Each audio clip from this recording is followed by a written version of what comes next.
রাধে রাধে বন্ধুরা, তোমাদের সকলকে বিশেষ এডুকেশনে স্বাগত। চ্যানেলে প্রথমবার হলে চ্যানেলটি সাবস্ক্রাইব করে নেবে এবং ভিডিওটি ভালো লাগলে একটি লাইক করে দেবে।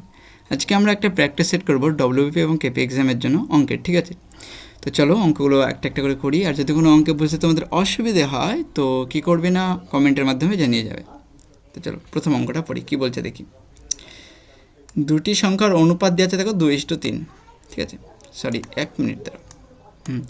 দুটি সংখ্যার অনুপাত দেওয়া আছে 2:3। যদি উভয় সংখ্যার সাথে 8 যোগ করা হয় তবে নতুন অনুপাত দাঁড়ায় 3:4।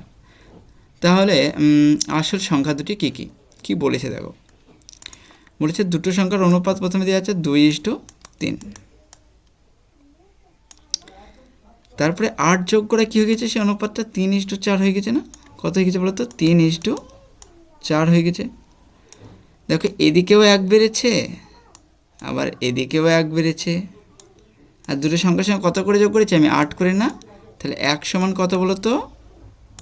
1 সমান হচ্ছে আমার 8। বোঝা গেছে? এবার কি বলেছে দেখো, আসল সংখ্যা দুটো কী কী। তাহলে প্রথম সংখ্যা কত ছিল? 2, আর দ্বিতীয় সংখ্যাকে 3 ধরেছিলাম।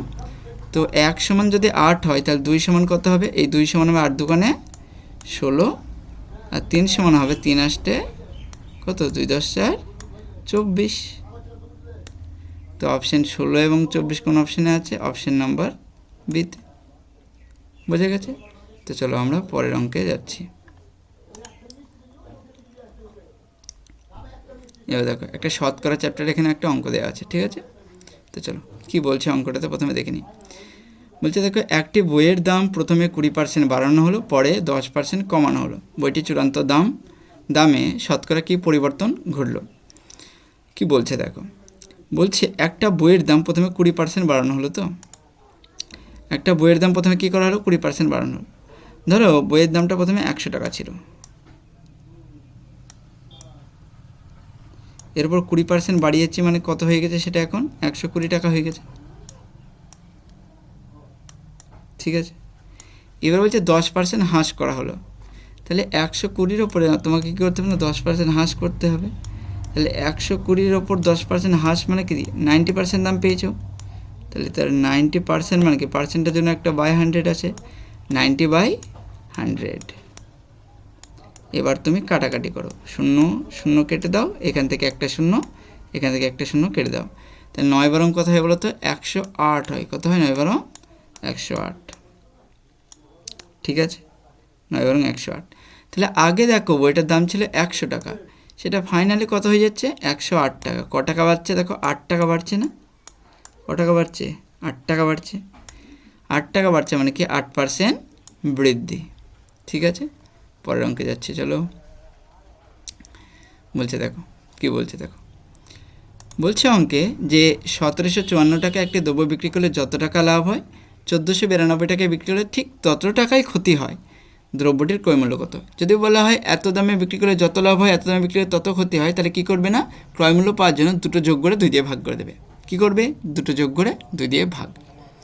তো প্রথমে আমরা কি করব? যোগ করে নিই। বলেছে একটা দেখো 1754, আর একটা কথা বলে দিতে 1492,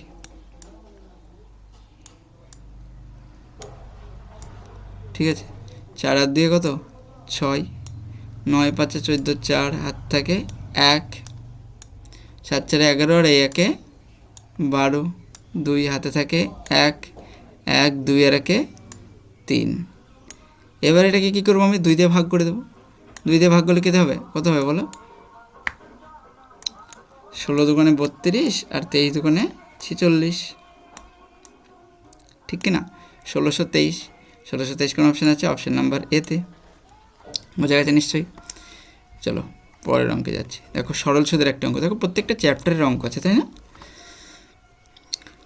চলো কি বলছে অঙ্কে ফার্স্টে দেখে নিই। কোনো আসল বার্ষিক সরল সুদে 2 বছরে 720 টাকা এবং 5 বছরে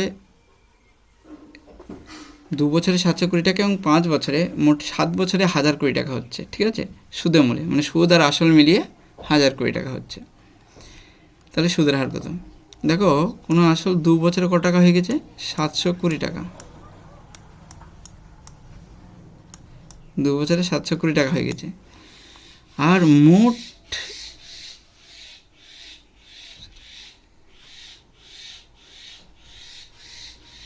সাত বছর হচ্ছে ক টাকা?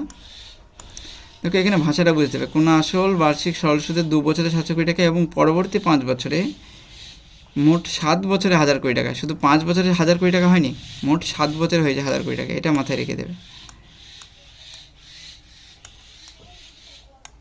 এবার এখান থেকে যদি এটা বিয়োগ করো কী হবে? কিন্তু যদি আমি এটা বিয়োগ করি 0 0 7 আর 3 10, তাহলে 5 বছরে ক টাকা পাচ্ছি সুদ? 300 টাকা পাচ্ছি। 5 বছরে ক টাকা পাচ্ছি? 300 টাকা। এদিকে তাকাও না আপাতত, এদিকে করা আছে সলিউশনটা এখানে, বাট এদিকে তাকাও না, ঠিক আছে? 5 বছরে 300 টাকা পেলে কত? 1 বছরে ক টাকা পাবে তুমি? 60 টাকা। আচ্ছা, 1 বছরে 60 টাকা পাবে। তাহলে দেখো 1 বছরে যদি 60 টাকা পাই, 2 বছরে ক টাকা সুদ পেয়েছি আমি? 120 টাকা। ঠিক আছে, 2 বছরে ক টাকা সুদ পেয়েছি? 120 টাকা। 2 বছরে যদি 120 টাকা সুদ পাই, টোটাল হচ্ছে 700 কোটি টাকা। তাহলে নিশ্চয়ই 600 টাকা আসল। তাহলে 600 টাকা আসলের ওপরে আমি ক টাকা সুদ পাচ্ছিলাম আগে? বলো, 60 টাকা। কাটে কাটে করে দাও। 1/10 মানে কত? 10%। 1/10 মানে কত? 10%। কোন অপশান আছে? Option number B. চলো পরের অঙ্কে যাই। দেখো কি বলছে। একটি কাজ একটি কাজ 12 দিনে, বি সেটি 18 দিনে করতে পারে। তাহলে একত্রে কাজ শুরু করার 3 দিন পর এ চলে গেল। বলছে দেখো একটি কাজ কদিনে করে? একটি কাজ করতে পারে কদিনে? 12 দিনে। বি সে কাজটা কত দিনে করতে পারে? 18 দিনে। বি কত দিনে করছে? 18 দিনে, তাই তো? তারা একত্রে কাজ শুরু করার 3 দিন পর এ চলে গেল। 3 দিন পর কে চলে গেছে? এ চলে গেছে। তাহলে দুজনের মোট কাজ কত বের করে নেবে? ফার্স্টে এটা কী করবে না, মোট কাজটা কত সেটাকে বের করে নেবে। তাহলে 12 আর 18 লসাগু কত হয়? 36। তার মানে এই 36টা কি? এদের কি মোট কাজ। তাহলে এ প্রতিদিন করে 3 ইউনিট করে আর বি করে 2 ইউনিট করে।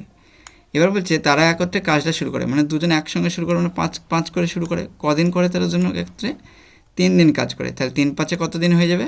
15 কাজ হয়ে যাবে। তাহলে 36-এর মধ্যে যদি 15 বিয়োগ করে দিই, কত করে দেখি? 21। সে 21 কাজটা কে করবে? দেখো কে চলেছে? এ চলে গেল। বাকি কাজ বি করবে। বি কত করে? 2 দিন করে 2 করে করে। তাহলে 21কে 2 দিয়ে ভাগ করে দাও, কত আসবে? 10.5।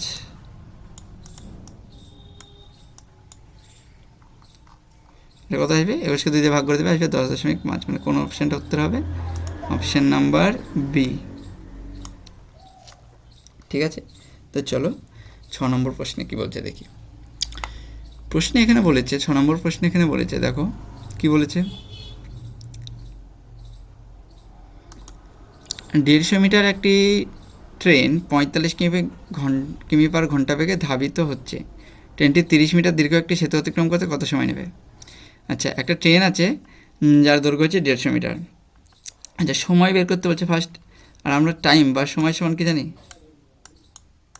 Distance by speed. এখানে আবার ডিস্টেন্সটা দিয়ে আছে। হ্যাঁ দেখো 150 মিটার ডিস্টেন্স, 150 মিটার দীর্ঘ একটি ট্রেন 45 কিমি ঘন্টা বেগে ধাবিত হয়ে হচ্ছে। ট্রেনটি 30 মিটার দীর্ঘ একটি ট্রেনকে, আচ্ছা একটা জিনিস বুঝতে হবে এখানটা তোমাকে। দেখো ব্যাপার হচ্ছে এরকম, যদি একটা ট্রেন শুধু একটা গাছকে অতিক্রম করে, একটা পোলকে অতিক্রম করে, তাহলে নিজের দৈর্ঘ্য অতিক্রম করে। কিন্তু সেই ট্রেনটাই যখন একটা সেতুকে অতিক্রম করে, তখন সে নিজের দৈর্ঘ্য অতিক্রম করে, তার সঙ্গে সেতুর দৈর্ঘ্য অতিক্রম করে। তাহলে এখানে মোট ডিস্টেন্স হবে 180। 150 আর এই 30 দুটো যোগফল। তো মোট ডিস্টেন্স কত হবে এখানটায় আমার? 180। এবার দেখো এখানে 45 কিমি পার ঘন্টা আছে না? এখানে যেহেতু এটা মিটার এসছে, তাহলে এটাকে আমাকে মিটার পার সেকেন্ডে নিয়ে যেতে হবে। তাহলে তুমি হিসাব করে নাও, 45 কিমি পার ঘন্টাকে যদি মিটার পার সেকেন্ডে নিয়ে যায়, কী করতে হবে? 5-এর 18 দিয়ে গুণ করতে হয় না? তো তুমি 5-এর 18 দিয়ে গুণ করে দাও।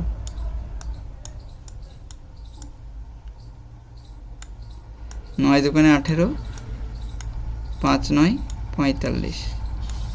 তার মানে এখানে কত হলো? 25/2। সেইটা স্পিডটা কত হলো আমার? 25/2। এটা এখানে লিখে দাও, 25/2। কাটাকাটি করো, 5 5-এ 25, 5 36, 180। 5 একে 5, 7.2। এবার এটা দুইটা উপরে গিয়ে গুণ হয়ে যাবে, তাহলে 2কে 7.2 গুণ করলে কত হবে 14.4। তাহলে উত্তরটা কত হবে 14.4 সেকেন্ড। চলো পরের অঙ্কে যাই। কি বলছে দেখো অঙ্কে ফোকাস করো। 75 জন ছাত্রীর গড় ওজন 47 কেজি। পরে দেখা গেল একজন ছাত্রীর প্রকৃত ওজন 45 কেজির স্থানে ভুলবশত 25 কেজি লেখা হয়েছে। মানে তার ওজনটা 45 কেজি কিন্তু লিখে ফেলছে 25 কেজি, তাহলে 20 কেজি কম লেখা হয়েছে। এই 20 কেজিটা ভাগ হবে কত দ্বারা, না 75 জনের ওপর দিয়ে কম লেখা হয়েছে, তাই না? কত জনের উপরে সেটা, 75 জনের ওপরে। এবার তুমি একটা কাজ করবে, কি করবে না, কাটাকাটি করো। 4 5 20, 5 15 75, 4/15। 4/15 মানে কি, 15কে আমি 4 দিয়ে ভাগ করি, কত হবে বলো তো, দশমিক দিয়ে প্রথমে একটা শূন্য, 15 দোকানে 30, 0 1 আবার একটা শূন্য, 6 15 90। মানে 0.25 বা 26 এর কাছে কি হচ্ছে না, সবার ওপর দিয়ে বাড়বে। এখানে কত ছিল 47, তাহলে 47.27 কেজি বাড়বে। ঠিক আছে, চলো পরের অঙ্কে যাই। আচ্ছা, এটাই আমাদের লাস্ট অঙ্ক। তো কি বলছে দেখো, এ ও বি দুটি নল একটি খালি চৌবাচ্চা যথাক্রমে 10 মিনিটে ও 15 মিনিটে পূর্ণ করতে পারে। দুটি নল একসাথে খুলে দিলে চৌবাচ্চাটি কত মিনিটে পূর্ণ হবে? যদি এরকম বলে তুমি a b by a plus b formula লাগিয়ে ফেলতে পারো। তাহলে এটা কী হবে, a b by a plus b. তার মানে কি, এ বি মানে কত, এ মানে হচ্ছে 10, বি মানে কত 15, আর এ প্লাস বি মানে কত 25। দুটো যোগ করলে 5 দুগুণে 10, 5 5 25, 5 একে 5, 3 5 15। তাহলে 3 দুগুণে কত দিনে করবে, 6 দিনে। Option number B. তো চলো, নিশ্চয়ই বুঝতে পেরেছো। ক্লাসটা দেখার জন্য ধন্যবাদ, আর চ্যানেলে নতুন হলে সাবস্ক্রাইব করে নেবে।